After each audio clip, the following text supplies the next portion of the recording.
लाल की जय। एक बार माता ने चने दिए। जब ये दोनों सांदीपनी मुनि के आश्रम में पढ़ते थे, ध्यान से सुनेंगे, तो माता ने सोचा कि इन दोनों को इन्होंने क्या करना है, जंगल में जाना है, तो इनके लिए कुछ चने रख लेती हूँ। तो एक जगह चने दबा के रख दिए, छुपा के रख दिए।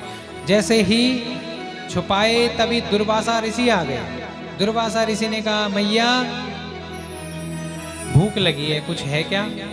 अब मैया सोचती है अगर दुर्वासा ऋषि को ये चने दे दूं तो बच्चे बालक जो है भूखे रहेंगे, इसलिए कहा नहीं, अभी तो कुछ नहीं है। दुर्वासा ऋषि ने अपने तपोबल से देखा कि चने तो है, फिर मैया ने दे क्यों नहीं, इसलिए श्राप दे दिया कि जो इन चनों को खाएगा वो दरिद्र हो जाएगा।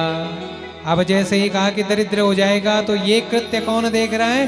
सुदामा जी ने देख लिया कि दुर्वासा ऋषि ने श्राप दे दिया। तो ये चने स्वयं उठाए सुदामा जी ने कि कहीं ये चने मेरा मित्र न खा ले, और त्रिलोकीनाथ अगर दरिद्र हो गया तो इस सृष्टि का क्या होगा, मैं ही दरिद्र हो जाऊंगा। इसलिए क्या किया, इन चनों को जमीन में भी नहीं फेंका कि कहीं कोई चींटी, कोई किसी जीव ने खा लिया, वो समाप्त हो जाएगा। वो हैं सुदामा जी जो किसी चराचर जगत में प्रत्येक जीव के बारे में सोचते हैं। इसलिए जैसे ही वहां गए महाराज, कहाँ? जंगल में लकड़ी, वन में लकड़ी लेने गए, पेड़ में चढ़े और वो चने स्वयं ही खा लिए। कृष्ण ने पूछा, क्या खा रहे हो? बोले कुछ नहीं, ठंड के कारण मेरे दांत कटकटा रहे हैं। वो स्वयं खा ली। तो सारी दरिद्रता जिसने अपने ऊपर ले ली होगी, वो सुदामा जी साधारण है क्या? साधारण है वो? तो उनको भिखारी क्यों बनाते हैं?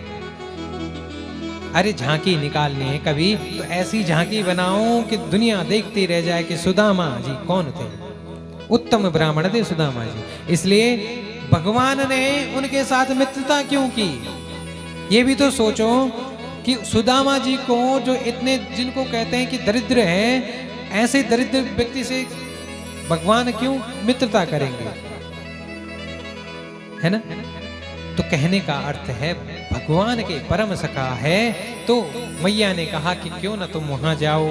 तो सुदामा जी को लगा अयम ही परमो लाभा, मुझे ही स्वयं जो है ना लाभ है कि दर्शन हो जाएंगे। इसलिए मैया 4 घरों में गई, थोड़ा थोड़ा 4 मुट्ठी चावल लाई और आज भेजा। अब जो है सुदामा जी चलने लगे।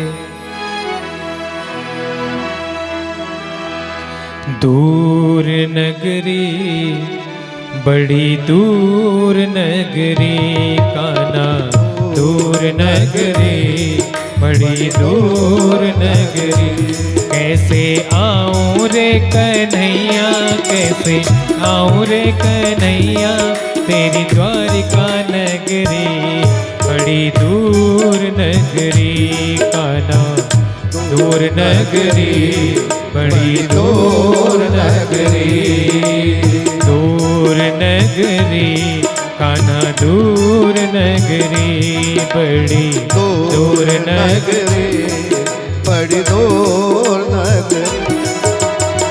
रात में आऊं कान्हा डर मोह लागे, रात में आऊं कान्हा डर मोह लागे, दिन में आऊं तो देखे सारी नगरी, हाँ दिन में आऊं तो देखे सारी नगरी, दूर नगरी, बड़ी दूर नगरी, कान्हा दूर नगरी, बड़ी दूर नगरी। और बीच में क्या है? बीच में यमुना है। पार कैसे कह रहे हैं महाराज? तो क्या कह रहे हैं? जमुना जल आओ कान्हा डर मोह लागे, जमुना जल आओ कान्हा डर मोह लागे, जपत चलो तो बीते सारी उमरी, हाँ जपत चलो तो बीते सारी उमरी, दूर नगरी, बड़ी दूर नगरी, कान्हा दूर नगरी, बड़ी दूर नगरी। कैसे आऊं रे कन्हैया, कैसे आऊं रे कन्हैया, तेरी द्वारिका नगरी, बड़ी दूर नगरी, दूर नगरी, कान्हा दूर नगरी, कान्हा दूर नगरी, कान्हा दूर नगरी। चलते गए तो थक गए महाराज, एक पेड़ के नीचे बैठ गए, जप करते करते हरे कृष्ण कृष्ण कृष्ण हरे हरे, हरे राम राम राम हरे हरे। ऐसा जप करते करते महाराज नींद आ गई, और भगवान ने ऐसी माया की कि निद्रा में ही भगवान ने सीधे सुदामा जी को आज सीधे द्वारिका की नगरी पे पहुंचा दिया महाराज, द्वार पे पहुंचा दिया। अब जैसे ही द्वार पे पहुंचे तो सुदामा जी ने देखा बड़ी जल्दी द्वारिका पहुंच गया। चलिए ये भी प्रभु की कृपा है। पूछा, बोले कृष्ण कहाँ रहता है, मुझे कृष्ण से मिलना है। तो द्वारिका के जो द्वारपाल हैं वे जानते ही नहीं कृष्ण कौन है, सब द्वारिकाधीश नाम से जानते हैं महाराज, कृष्ण नहीं जानते। बोले अरे द्वारिका का राजा जो है द्वारकाधीश ही मेरा मित्र है। तो देखिए यहाँ पर कई लोग कहते हैं कि द्वारपालों ने रोका, लेकिन क्यों रोका इस बात को समझिए। द्वारपालों ने इसलिए रोका कि द्वारपालों को संशय हो गया। क्या संशय हो गया? कि ये कह रहे हैं कि द्वारकाधीश मेरे मित्र हैं, और द्वारकाधीश के मित्र जो हैं उनकी ऐसी हालत कैसे हो सकती है, ये सोच रहे हैं। दूसरा कि इस पूरी द्वारकाधीश में इतना गरीब ब्राह्मण कैसे हो सकता है, कहीं ये लोभ के कारण तो नहीं कह रहे हैं कि मेरे मित्र हैं। इसलिए कहा कि ब्राह्मण देवता आप यहाँ बैठिए, हम पूछ कर आते। ये कहा द्वारपाल। पूछने गए महाराज, और जैसे ही आज भगवान श्रृंगार कर रहे थे कि तभी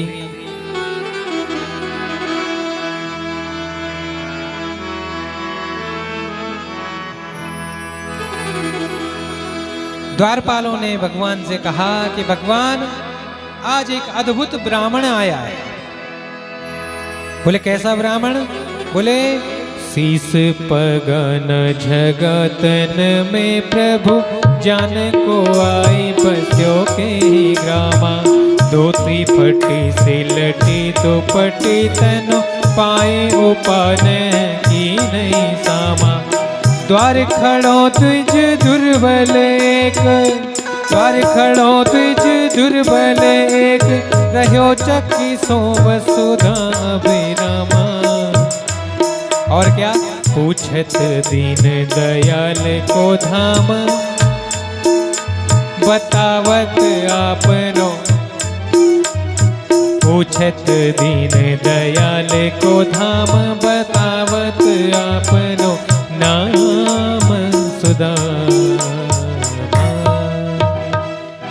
आज जैसे ही भगवान ने सुदामा सुना और तुरंत भगवान इतने प्रसन्न हुए अपने मित्र को मिलने के लिए। वहां से आज तो भगवान ने अपनी कहाँ पीतांबरी कहाँ खड़ा हूँ कोई सुध बुध नहीं रही महाराज। भगवान दौड़ते दौड़ते अपने मित्र को, सारे जो नगर के वासी हैं देख रहे हैं, सारे सैनिक देख रहे हैं कि भगवान को क्या हो गया ऐसा।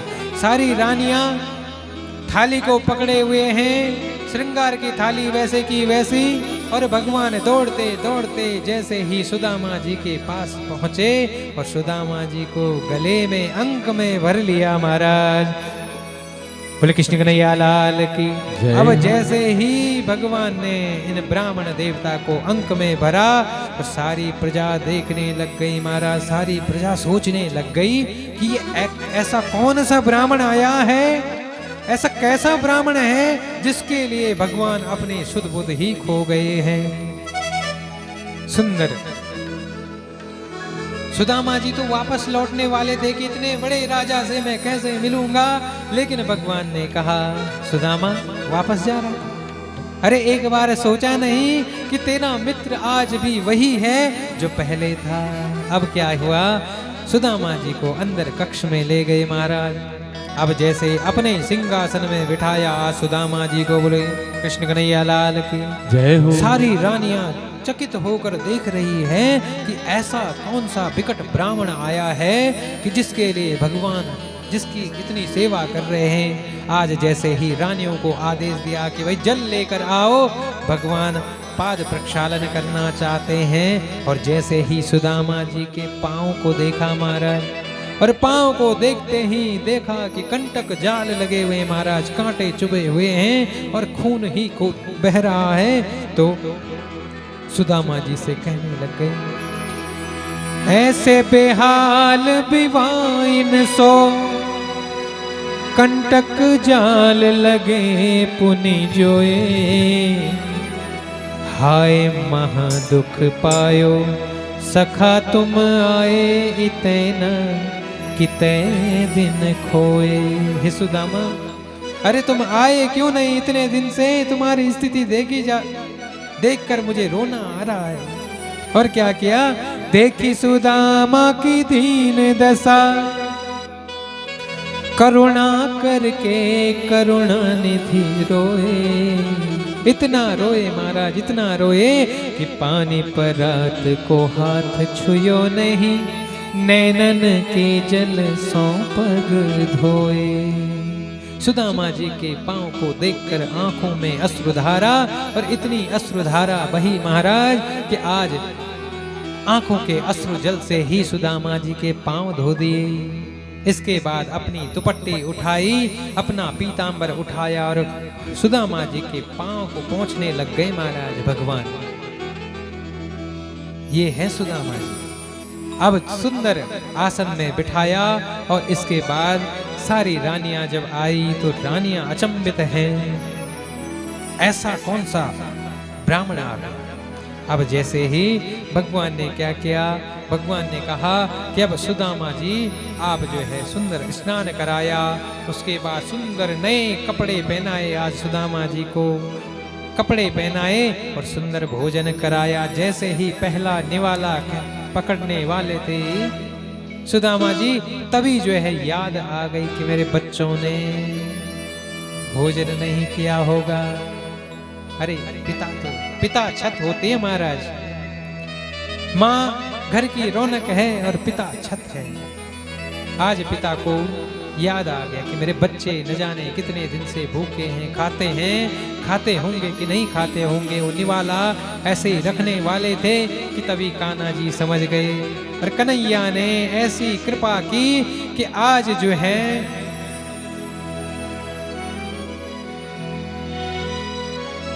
ऐसी माया रची कि सुदामा जी के घर में उनके बच्चों के लिए भी भोजन पहुंच गया महाराज। और कहा कि सुदामा चिंता मत करो, अरे मित्र तुम्हारे बच्चे भूखे नहीं होंगे, उनको कहीं न कहीं भगवान ने कहीं न कहीं उनके लिए व्यवस्था की होगी। तो सुदामा जी आत्मज्ञानी है, जानते हैं कि ये जो कहता है ये जरूर ऐसा होता होगा, तब निवाला लिया महाराज। अब निवाला लिया तो इसके बाद सब रानियों ने कहा कि भाई सुदामा जी को अपने शयन कक्ष में ले जाओ। तब शयन कक्ष में ले गए, और इधर सुदामा जी अपनी काख में एक पोटली दबाए हुए हैं। क्यों डर रहे हैं कि इतना बड़ा वैभव देखकर इस राजा को, इतने बड़े राजा को मेरे ये चावल के दाने कहाँ। लेकिन अक्षत का पूजन आप करते हैं ना, चावल का पूजन, ये वही चावल है महाराज। अब जैसे ही देखा तो इन चावलों को भगवान ने झपटा मारा और तुरंत वो काख में दबी हुई पोटली निकाली और पहली मुट्ठी चावल खा गए और दूसरी मुट्ठी चावल खाई। जैसे ही तीसरी मुट्ठी चावल खाने वाले थे तभी रुक्मणी मैया ने रोक लिया। अब दो तरह से बात हो रही है। एक तरफ रुक्मणी मैया मन ही मन कह रही है, भगवान क्या सुदामा स्वयं बनना है क्या? सब कुछ सुदामा को दे दोगे? तो आज भगवान कह रहे हैं कि रुक्मणी इस सुदामा को मैं जितना कुछ भी दूं ना कम ही कम है। अरे मैं इसको सर्वस्व भी लुटा दूं वो भी कम है। क्यों? तो जानती है कि जिस दिन इसके घर के एक पात्र में एक चावल का दाना था, ये उस दिन हमें नहीं भूला। इसने उस चावल के दाने के, जो इसकी पूर्ण जीवन की संपत्ति थी, उस चावल के 4 टुकड़े किए, 4 एक दाने के 4 हिस्से किए। ये वो सुदामा, इसको मैं जितना दूं उतना कम ही कम है। तो रुक्मणी मैया कहती है, प्रभु आपने क्यों देना है, मैं भी तो दूंगी इसको। तो बाकी बोले ये जो ब्राह्मण का प्रसाद है, इस प्रसाद को हम सब बांटेंगे। और रुक्मणी मैया ने भी प्रसाद लिया है।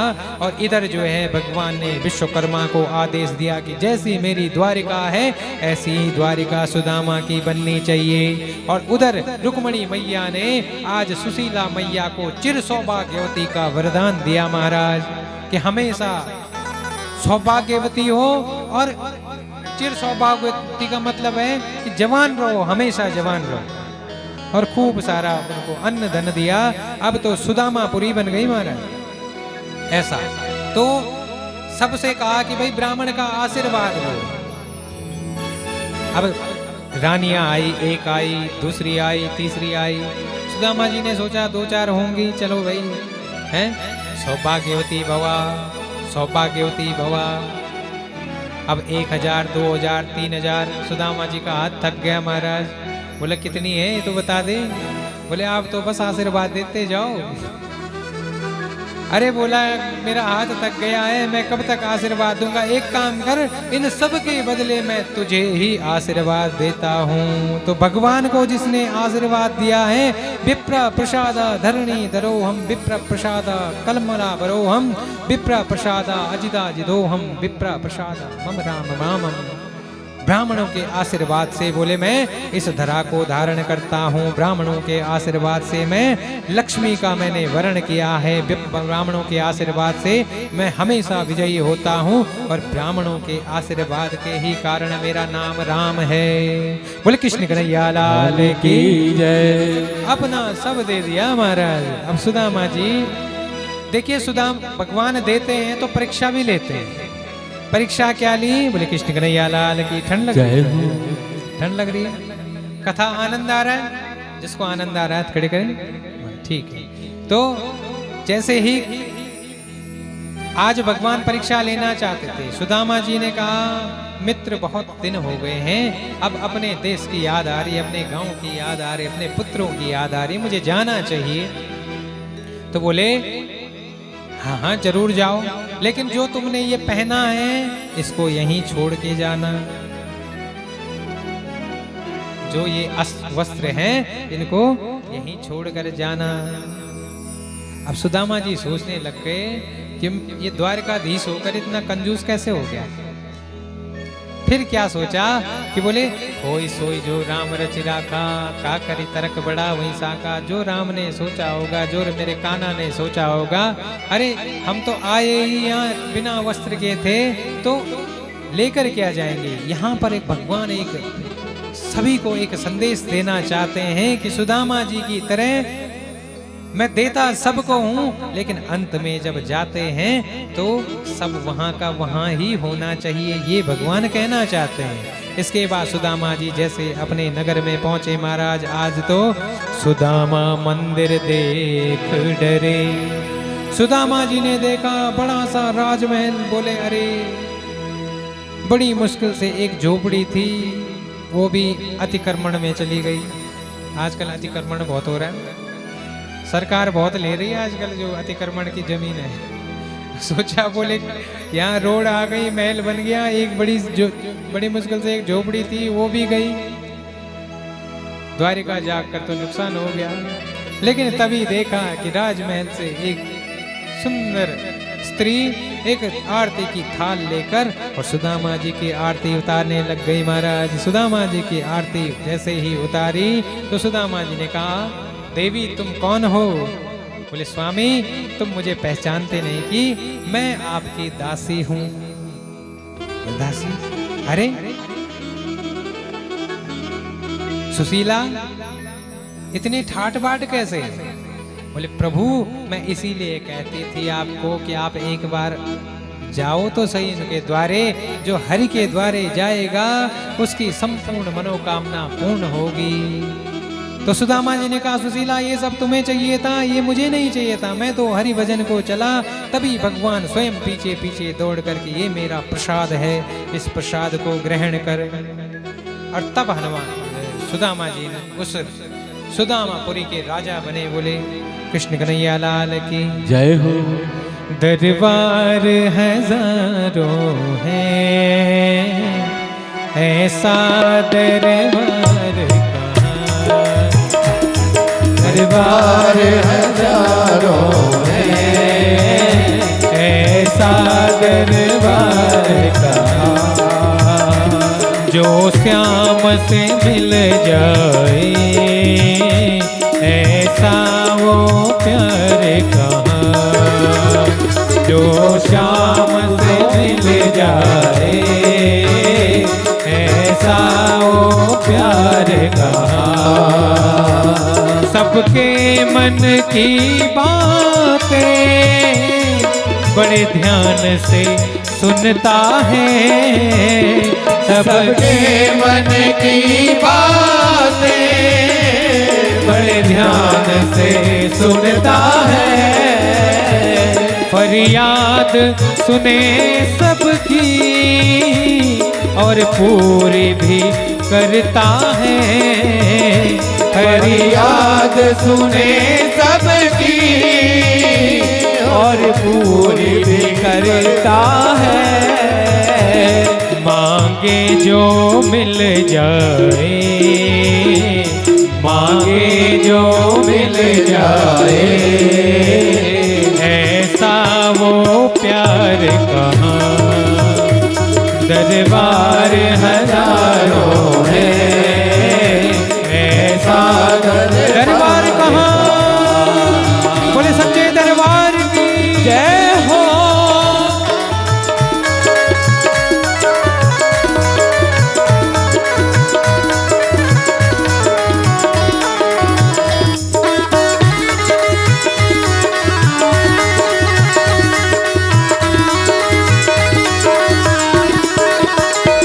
सब कहते हैं कान्हा तुम्हें नटवर गोपाला। सब कहते हैं काला नटवर गोपाला। एक झलक दिखा कान्हा, ये भक्त है मतवाला। एक झलक दिखा कान्हा, ये भक्त है मतवाला। और अवतार अनेकों हैं, अवतार अनेकों हैं, ऐसा अवतार कहाँ। दरबार हजारों हैं, ऐसा दरबार कहाँ। ऐसा दरबार कहाँ। बोले सच्चे दरबार की जय। कृष्ण कन्हैया लाल की जय। सुदामा जी पर कृपा की महाराज। इसके बाद वेदों द्वारा भगवान की स्तुति हुई कि एको देवा सर्वभूतेषु गूढ़ा, सर्वव्यापी सर्वभूतांतरात्मा, कर्माध्यक्ष सर्वभूतादिवासा, साक्षी चेता केवलो निर्गुणश्च। वेद जो है भगवान की प्रशंसा में कहते हैं कि एक ही देव है। बोले कृष्ण कन्हैया लाल की जय हो। बहुत सुंदर यहाँ पे एक बात कही गई कि एक ही देव हैं। एक सदे तो सब सदे, सब सदे सब जाए। बोले बाप एक होता है, इष्ट एक होता है, देव एक ही है। हम लोग जाते हैं ना, आज इस भगवान के पास, कल उस भगवान के पास जाते हैं और फिर भी हमें सुख नहीं मिलता। क्यों नहीं मिलता होगा महाराज? क्योंकि हमारी एक में भी विश्वास नहीं है। किसी एक को सद लो। नदियां अलग अलग होती हैं महाराज, लेकिन जाति गंगा में है। रास्ते अलग अलग हो सकते हैं, लक्ष्य एक ही होना चाहिए, लक्ष्य एक ही होता है। इसलिए किसी एक को इष्ट बना लो, ठाकुर जी को बना लो, शंकर को बना लो, मैया को बना लो, किसी एक को बना लो। हमारे गुरुदेव कहते थे कि बसो संसार में और फंसो एक में। पूरे संसार में बसो और एक में फंसो। एक को मानोगे तो पार हो जाओगे, और अगर अलग अलग रास्तों, सभी रास्तों पे चलते रहोगे तो कभी पार नहीं हो सकते महाराज। इसलिए कहा कि एक ही देव है और वो सब में मूल रूप में छिपा हुआ है, और वही सबकी अंतर आत्मा है, वही परमात्मा सबकी अंतर आत्मा भी है। इसीलिए कभी हमसे कोई गलत कार्य होने वाला हो तो हम क्या कहते हैं, दूसरा भी कहता है अरे एक बार अपनी अंतरात्मा को तो पूछ लेता, बोलते हैं ना। तो वो अंतरात्मा कौन है? वो अंतरात्मा यही अंतर्यामी परमेश्वर है, सभी कर्मों का अध्यक्ष है, और वो निर्गुण निराकार पर ब्रह्म सगुण साकार रूप में भी है और निराकार रूप में भी है। हरि व्यापक सर्वत्र समाना, प्रेम ते प्रकट होई मैं जाना। हरि व्यापक है, उसको प्रेम से प्रकट करने की आवश्यकता है। यम सर्वदेवा नमन्ति मुमुक्षो ब्रह्मावादिनश्च, जिनको समस्त देवता ज्ञानी नमस्कार करते हैं। बोले कृष्ण कन्हैया लाल की जय। अब देखिए यादवों में दंभ हो गया महाराज। 56 करोड़ जनसंख्या हो गई है भगवान के अपने ही वंश की। अब सोचा कि जैसे भगवान क्या करते हैं, अहमे वास में वाग्रे नान्यत सत्संग परम पश्चादम यदि तच्च यो वशिष्येत शोष्म्यम। भगवान कहते हैं कि मैं इस सृष्टि को बनाता भी हूँ, चलाता भी हूँ और श्रृंगार करता हूँ। इसी तरह बोले मैंने दुकान सुबह खोली, दिन भर चलाई और शाम को बढ़ा दी। ऐसे ही अपना वंश स्वयं ही है। क्या हुआ कि यादवों में दंभ हो गया, अभिमान आ गया। क्यों? ये सब जगह से विजय होते हैं महाराज। तो इन्होंने कुछ ऋषियों का अपमान किया। कैसे? बोले एक बार पिंडारक नाम क्षेत्र में ऋषि अपने यज्ञ कर रहे थे, उनमें दुर्वासा ऋषि भी थे। तो तभी जो है इनमें से जो जामवती का पुत्र है सांब,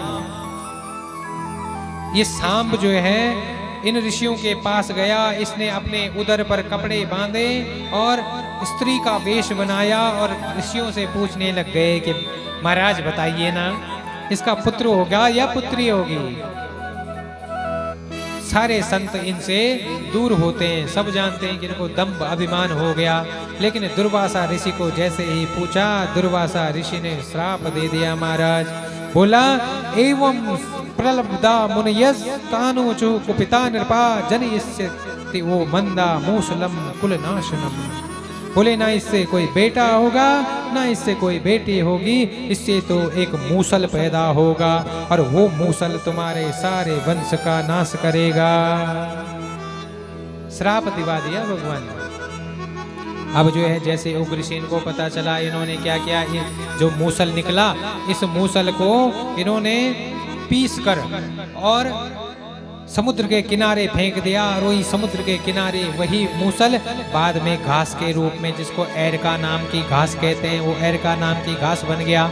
उससे जो एक टुकड़ा बचा हुआ था इन्होंने समुद्र में फेंका, उसमें एक मछली ने उसको निगल लिया। बाद में एक व्याध ने उस मछली को पकड़ा और उसके अंदर का जो टुकड़ा था उसको अपने बाण पर आगे लगा दिया महाराज। इधर 9 योगेश्वरों ने भगवान की सुंदर 9 योगेश्वर जो है शिक्षा देते हैं हमें कि दुर्लभो मानुषो देहो देहि नाम छड़ भंगुरा। बोले ये जो मनुष्य तन हमें मिला है ये बड़ा दुर्लभ है, इसलिए इसी जन्म में इस जो तन है ना इसका सदुपयोग कर लो महाराज। अभी शरणागति लेकर और अभी जो है मुक्ति का साधन ढूंढ लो, नहीं तो आपके सामने कितने भी भागवत कथा हो जाए, अगर मनन नहीं करोगे तो कथाएं सुनते रहोगे बस। पुनरपि जननम पुनरपि मरणम, फिर जन्म होगा फिर मरोगे, फिर जन्म होगा फिर मरोगे। ये हमेशा के लिए अगर बंद करना है महाराज तो मुक्ति का साधन ढूंढो। और मुक्ति का साधन यही है कि जैसे ही श्वेत बाल आ जाए यहाँ से त्याग प्रारंभ कर दो। नए वंश को दे दो जो कुछ देना है, अपने आप बस कुछ नहीं रखना अपने पास, अपने वंश को दे दो। या तो दान कर दो या तो अपने वंश को दे दो, और अपने पास कुछ मत रखो। अपने पास तो बस एक ही चीज